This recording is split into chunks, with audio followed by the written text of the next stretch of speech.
I'm doing my spring cleaning in my shop early this year, and I came across my clamping squares that I've barely used in the 5 years since I've bought them. And then I found my featherboards, which I've used maybe like twice. And I started adding up all the money that I've wasted on all this specialty stuff over the years. So today I'm going to show you which tools you can skip and what techniques you can use instead, because learning the skill is surprisingly cheaper than buying more stuff. Clamping squares. I bought a set of these 3 or 4 years ago from Banggood for maybe 30 or 40 bucks. I know, Banggood, but I wasn't about to drop $240 freaking dollars on the woodpeckers versions of these clamps when I wasn't sure I needed them in the first place. And looking back, I'm really glad I didn't, because I'd be even more annoyed with myself than I already am. The idea is that you clamp these to each corner when you're gluing up a box, like a drawer or like a cabinet case like this, and they're supposed to keep everything at 90 degrees, which sounds great. However, I can only think of like one time they actually came in handy, and it wasn't even for a normal box. It was actually for this 3-sided platform on top of my miter saw station, which is kind of a weird case, and it was legitimately difficult to get these little sides square to the top without some sort of help. But even then, I probably could have just made something out of plywood scraps with my regular clamps. But the real problem with these things is that they're fiddly as all hell when you're trying to actually use them during an actual glue up. You gotta hold everything in place while you're spinning the knobs to tighten it up. The glue is drying, but oh no, the hook falls out of the hole, and now you gotta take another one and do this little spinny move with your fingers over all of that thread. But wait, the glue is setting up, and oh, these don't actually apply clamping pressure to your joint, they just hold it at 90 degrees, so now you gotta get your real clamps in there too. But you clamp the square down too tight, and now it's preventing your bar clamp from getting the joint tight, and the glue is almost dry. So you gotta loosen it, shift it over a 32nd of an inch, but oh crap, you dropped the damn hook on the floor again, and now the glue is dry. Now I know that sounds like the woodworking equivalent of a Life Alert commercial, but if things start parallelogramming on me during a glue up, I've got 2 options that are way faster. I'll either throw a clamp across the diagonal to pull it back into square, or more often, I'll just skew the clamps that I'm already using on it. It works in the same way, but it's just more subtle. No dropping hooks, no doing the little spin move routine on all that thread, and no panic. So that's 40 to 240 bucks back in your pocket, depending which ones you're looking at, plus some drawer space may be freed up. And you just learned a technique that works with the clamps you already own. So the Festool Domino, $1,200 if you want the basic one, or more if you want the XL, and I get why people want one. Mortise and tenons have this reputation for being slow and complicated and intimidating, so why not just buy the magic machine that does loose tenons in like 30 seconds? That's the kind of financial logic that made this hobby so attractive to me in the first place. I've been making mortise and tenons with a plunge router and my table saw for years now, and I feel like a bit of a broken record at this point, but it's way easier than most people think. And it really doesn't take that much more time in the grand scheme of an entire project. And you get way more flexibility because you can make your mortise and tenons whatever dimensions that you want for the strength that you need, or for aesthetics if you're doing something like a through tenon. You're not locked into whatever sizes the engineer at Festool decided to put in this thing like 20 years ago. For most of the mortises I make, I usually use a 1/4 inch bit in my little DeWalt trim router with the plunge base. That's it. You don't need some sort of monstrous 3 1/4 horsepower plunge router. Occasionally though, I will use my medium-sized Bosch router if I want to do a larger mortise. You do need some sort of fence, which you can build or buy like I did. For the tenons, I like using my table saw with the miter gauge.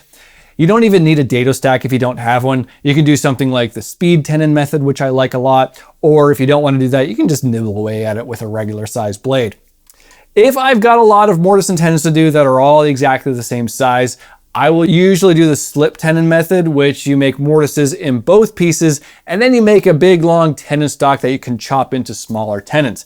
It's the same concept as the Domino, just without the $1,200 price tag. Now, I did a whole video where I actually tested this and ran the numbers on time and strength. You can go watch that after this video for all the gory details. But the short version is, yeah, the Domino saves you some time per joint. Maybe 5 minutes per joint. So if you're building a table with like 8 mortise and tenons, that's 40 minutes saved over the entire project. You'll get that table done in like 3 weeks instead of 3 weeks and 40 minutes. Totally worth it. So you're looking at saving $1,200, and you likely already own a router and a table saw. But if you don't know how to set this up, or if you're not confident with the technique, I've got a whole course on joinery that walks through mortise and tenon start to finish, along with 11 other essential woodworking joints, over 7.5 hours of high quality video. It's called the Joint Academy, and I'll put a link in the description. It's specifically designed for people who want to make furniture grade joinery without buying a whole bunch of specialty equipment. You don't need the Domino, you've already got what you need. I know I'm in the minority on this one, but I genuinely don't understand the micro jig gripper. This thing retails for $50 US or $72 Canadian. It's a push block. Look, I bought one a while back. I gave it the honest college try for a few months, and I just could not get on board with it. Now look, I'm no stranger to spending ridiculous amounts of money on stupid things. I just dropped $1,000 on a respirator. That's a story for a different day. But that's a lot of money when I've spent most of my table saw career just using scraps that I found on the floor. The ergonomics of the gripper are just terrible. Your wrist has to be completely cranked downwards at this uncomfortable angle. If you just humor me for a second, the next time you're at your table saw, just stand there, reach your arm out, and just look at where your wrist is. It's like this, relaxed, not bent 90 degrees downwards, pointing at the ground. But what gets me the most is something that I shall walk you through via a typical woodworking scenario, if you don't mind. Let's say you've got to rip a bevel on a board. So you set your bevel gauge to the perfect angle, you tilt your blade to match said bevel gauge, set your blade height, oh, don't forget your fence position, so you do the whole little tap, tap, tap routine on it, don your safety glasses and your ear protection, turn on your dust collector, make sure your blast gate is open, and you're finally ready to make your bevel rip. Oh wait! I don't think so, because you haven't set up your push block yet. Do you realize how ridiculous that sounds? You can't start cutting it because you have to twiddle some more knobs on an expensive piece of plastic when a scrap from your bin could have done the same thing faster. At that point, you may as well have just grabbed your granddad's old distant panel saw and done it all by hand. People have been touting that the gripper is the safest push block on the market because it controls both the workpiece and your offcut as you're ripping. But of all the push sticks I have ever seen, this one by far puts your hand the closest to the blade at a very uncomfortable angle, like I said before. So God forbid you manage a kickback with this thing and your hand gets pulled into the blade.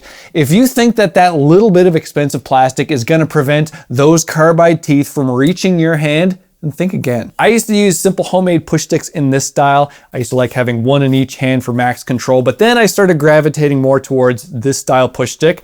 I had made some plywood ones, they all sort of wore out. I bought this one from Hedgehog, which I like well enough and I use it all the time now. I'll put a link in the description if you're interested in this. But between you and me, the marketers at Microjig, they just don't seem to know what's the safest at the table saw, but what they do know is how to sell you $50 worth of plastic. Save your money, keep your push stick simple, and your table saw will be a lot more convenient and safer. I own feather boards. I bought them years ago because I thought that's what you're supposed to do when your boards pull away from your table saw fence. But it turns out what I was actually needing was to understand why that was happening in the first place. The final step in my milling process is ripping parts to final width. But I've rough cut everything out of larger boards or even slabs in the beginning, so even if my parts have the same final width, they've got different ref widths going into that final rip, which means I'd have to adjust the friggin' featherboard for every single workpiece. And even then, some of those rough pieces are just not consistent enough for a featherboard to do anything useful. If you're taking pre-milled lumber and just full send ripping it right through your table saw without giving a thought about grain selection or anything like that, sure, featherboards will work fine. But that's more of a production mindset. You're just trying to go as fast as possible. That's not how I work. Where I think featherboards would actually shine is in the very rare instance for me when I'm taking thin, narrow, flimsy stock and putting a bevel on it on the table saw or even a profile on it at the router table. You need that downwards and sideways pressure to keep something thin from bending and lifting and shattering. But I'm just not making the type of reproduction furniture that needs a bunch of small trim pieces like Norm used to just brad nail into everything. So the featherboards I own, they end up just sitting in the drawer down here. If you're having trouble keeping regular sized boards flat against your fence at the table saw or even maybe at your bandsaw if you're resawing, then I wouldn't be relying on a featherboard to fix it for you. Either your stock isn't actually flat and you need to go back to the jointer and the planer, or it's a technique issue. I see people all the time with their push stick way out in right field, as close to the fence as possible because they want to stay as far away as they can from the scary danger disc. But they're not realizing that they're creating a more dangerous situation by doing that.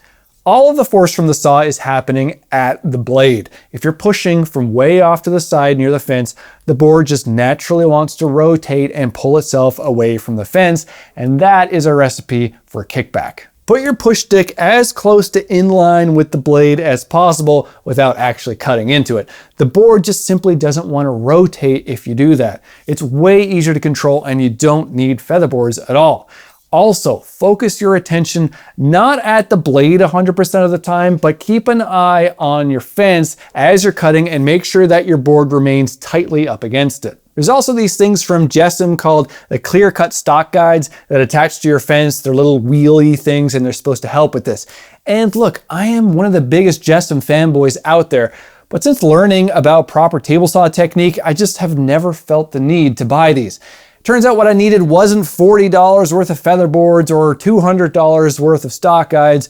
It was just 5 minutes understanding where to put my push stick. I just know that there's a select few people out there that have likely already commented this before even finishing the video, something to the effect of, you don't need any of these power tools or machines. You can do everything in the hot and sweaty romance of pure hand tool lust. And yeah, I know you can, but I also know that there is a huge majority of woodworkers out there who think that hand tools are either too slow, too much effort, or somehow they require 15 years of apprenticeship before you're even allowed to touch one.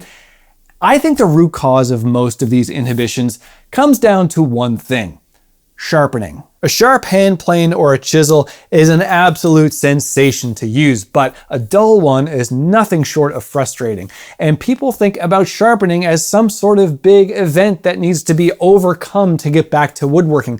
Like you gotta take a whole day and sharpen all of your hand tools so it's all perfect before you can start your project. And if something goes dull in the middle, well, then you're screwed. When I used to think about it this way, I would let my tools get way too dull because sharpening seemed like this incredible ordeal that I had to psych myself up for. And a lot of that mental block has to do with how you're sharpening.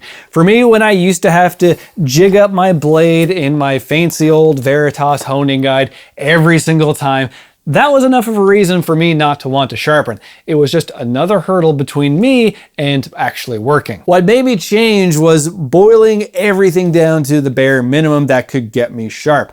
I went from 3 stones down to 2. I just use a 1200 grit diamond stone and a 6000 grit ceramic stone. And then I started sharpening freehand. Well, sort of. So I didn't have to spend time setting up a honing guide. Except I wasn't good at just sharpening freehand, but there is a handy little trick. Using a bench grinder, I can hollow grind a primary bevel.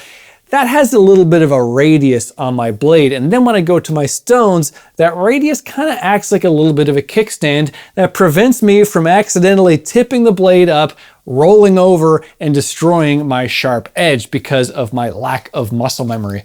And I only have to go back to the bench grinder to reestablish my hollow grind every 10 or 15 or even 20 times I touch up my blade on the stones. So now I can just take a minute while I'm working with something like my jack plane or my smoother and touch up the iron on my stones and then quickly get back to making shavings. You could also just use a strop for those quick touch-ups, which is probably even more convenient. And I know a lot of people like strops, and I've tried to like strops, but it's just not for me.